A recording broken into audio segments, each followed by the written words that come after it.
next news. Breaking news from the White House. Breaking right now, James Comey's case is no longer a social media storm or a cable news food fight. It's heading straight into federal court on May 11th in North Carolina, where the former FBI chief is expected to enter a plea on 2 felony counts tied to alleged threats against President Donald Trump. And here's why the Washington establishment is suddenly getting very nervous. Once this moves into open court, the story may not stay limited to that 86-47 controversy. The paper trail, the old decisions, the Russia hoax machinery, all of it could start coming back into view. So the real question tonight is simple. Did Comey just open the door to his own political destruction? Now, this matters to every American who watched the system get weaponized against President Trump and then got told to sit down and shut up and forget it. For years, the same elite class that pushed the Russia hoax acted like there would never be accountability. They had their media allies, their anonymous leaks, their former intelligence stars on television, and their friendly bureaucrats protecting the club. But court is different. Court means filings. Court means discovery fights. Court means testimony under pressure. Court means records that can no longer be hidden behind smug talking points. If this case starts pulling in communications, internal discussions, or background material tied to Comey's conduct, then Americans could finally get a cleaner view of how the anti-Trump operation worked. Now, politically, this is dynamite. Socially, it's a test of whether equal justice still exists. And personally, for voters, it answers a core question. When the powerful target an outsider who fights for America first, can they ever be forced to answer for it? And while we're talking about accountability and America finally getting serious again, there's another breaking development that you need on your radar right now. This is breaking from the White House. They just announced over $30 billion to secure America's critical mineral supply chains and named a specific Alaskan project as a key strategic asset for U.S. mineral independence. Now, I've been to the Vizsla copper drilling site in Canada myself. I've held the core samples with these hands. But it's what's happening right now in Alaska. It's bigger than most people realize.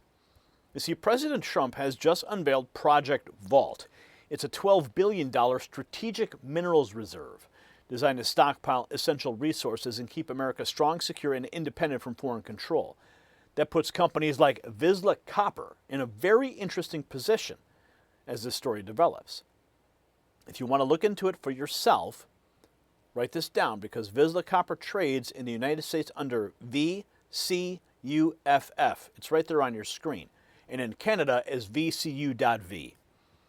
Now, I want you to check out the exclusive briefing, but it's only for Next News viewers. It's linked below to see why strategic minerals are suddenly front and center. Now, back to the Comey case, because the deeper you look, the bigger this gets. Now, here's the twist the legacy media doesn't want to touch. According to a whistleblower account now getting fresh attention, Comey allegedly directed an off-books FBI operation in 2015 using undercover female agents to infiltrate Trump's first campaign separate from Crossfire Hurricane and without proper predication. Think about that. If that thread gets pulled in open court, then this is no longer just about a post or a phrase or a headline. It becomes a doorway back to the dirty playbook used against Trump from the very, very beginning. Joe Rogan recently weighing in on this, ridiculing Trump and his DOJ for indicting Comey. Listen. That whole Epstein thing is so crazy that no one's gone to jail for that. It's pretty surprising that they're still not releasing it. Here's what's crazy. No arrests, no one's like being brought in. Meanwhile, Comey is getting arrested for a photo of seashells that say 8647. He's getting arrested for that? What's he's getting charged. What's 8647? 86, get rid of. President 47. But you could say kill. But 86 is, if you get fired, what happened to Mike? He got 86th. Right. It doesn't mean you got killed. But this is a crazy thing to arrest someone for. Of course. FBI arrested in Virginia. Appears briefly in court. Well, they already had it out for him. I know, They're just but looking for any excuse. This is the problem with these guys is it sets a crazy precedent. Yeah, for them to do that. That's the precedent. That's the worst. Like, that's crazy. Yeah, but it's not just the post. It's the context of the post and the other posts that were with it, Joe. So Rogan mocks the arrest like it's nothing more than seashells and spin. But Jim Pfaff says once Comey's in court, the Russia hoax records can get dragged right into the case. From the conservative caucus, he's the president there. I think a lot's going to come out. Again, I just want to reemphasize this case, when it goes to court and starts getting argued, and there are documents that are laid into it, they're going to be bringing in the documents related to the Russia hoax. Suddenly, this is in the court system and can potentially be acted on.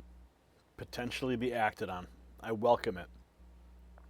So he's pointing to the courtroom as the place where the buried evidence starts seeing daylight. Next, George Papadopoulos lays out an even darker allegation. Comey allegedly ran off the books honeypot operation against Trump's first campaign. He writes, Comey never thought this would come out.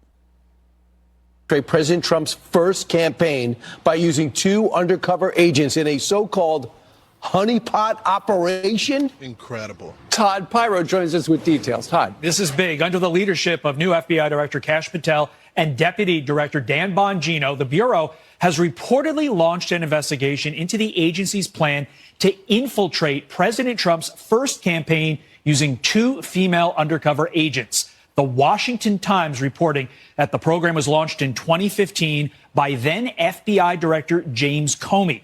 The honeypot scheme was actually kept off the books, and according to a whistleblower, Comey's investigation was separate from Crossfire Hurricane. Wow. You, of course, know that as the FBI's operation that looked into allegations Trump's campaign colluded with Russia. A whistleblower disclosure says, quote, the case had no predicated foundation, so Comey personally directed the investigation without creating an official case file in Sentinel or any other FBI system.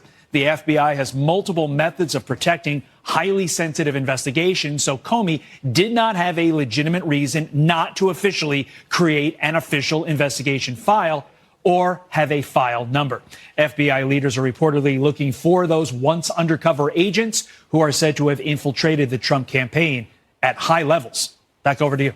This story is insane. Thank you so much, Todd. The whistleblower said that Comey personally directed it and using 2 female undercover agents as honeypots. They say it usually refers to an undercover operative who feigns sexual or romantic interest to obtain information on a target. So were these honeypots targeting Donald Trump? Were they targeting people on his team? Were they women that we were seeing on air all the time traveling with him? If this is true, he's a dirty cop. And this is the same thing that is alleged that they did the same thing to Martin Luther King Jr. as well and recorded him to use as leverage. So the FBI, which was supposed to have reformed if this report is true, apparently never reformed at all. Yeah, J. Edgar Hoover moved. James. So Papadopoulos says Comey thought he'd never get caught for what was done to Trump world now. There's a date on the docket. Paul Sperry has the exact courtroom, judge, and felony counts. According to the latest federal docket, Comey has been ordered to appear May 11th for an 11 a.m. hearing at a Greenville, North Carolina courtroom before U.S. Magistrate Judge Kimberly A. Swank. Comey, who faces 2 felony counts over alleged threats to President Trump, is expected to enter a plea there. Comey reportedly owns a beachfront home in Emerald Isle, North Carolina. So that's the aha moment. The panic you're seeing from media personalities and anti-Trump voices is not really about whether 8647 can be spun as harmless. It's about what happens if this prosecution comes into legal entry point into the Comey era itself. One communicator can laugh, one podcaster can shrug, but the DOJ under President Trump is not joking, and the court calendar is not a meme. Indictment done, hearing set, plea expected. From there, the public process begins. Now, Jim Pfaff put it plainly. Once this starts getting argued in court, Russia hoax documents can come with it. That means the same establishment that spent years smearing Trump could now face the one thing it always feared most: sunlight under oath on the record. So bottom line, this is not a side story, and it's not a media distraction. It's a test of whether the people who helped drive one of the dirtiest anti-Trump operations in modern American history can finally be dragged into a forum where spin does not rule. President Trump promised accountability, and his administration is showing America what follow-through looks like. If this case stays on track, May 11th could be the start of a much larger reckoning. So I want to hear from you, yes or no. Do you believe the Comey courtroom fight will expose new Russia hoax evidence? Comment below. Share this report everywhere because the corporate press would love to bury the next phase of this story. Subscribe if you have not, but most importantly, to beat the algorithm's consistent suppression of our work, we need you to text raw feed to 844-840-4963. That's the secret text message line that I've set up, where you will receive direct alerts to your phone from me when it matters most. And check out the Next News merch shelf below this video. Stay loud, stay fearless, and keep standing for truth, justice, and America first. The system controls information. Information control is power. They don't want you to see this. The truth only survives together. They don't want this shared. Share this now.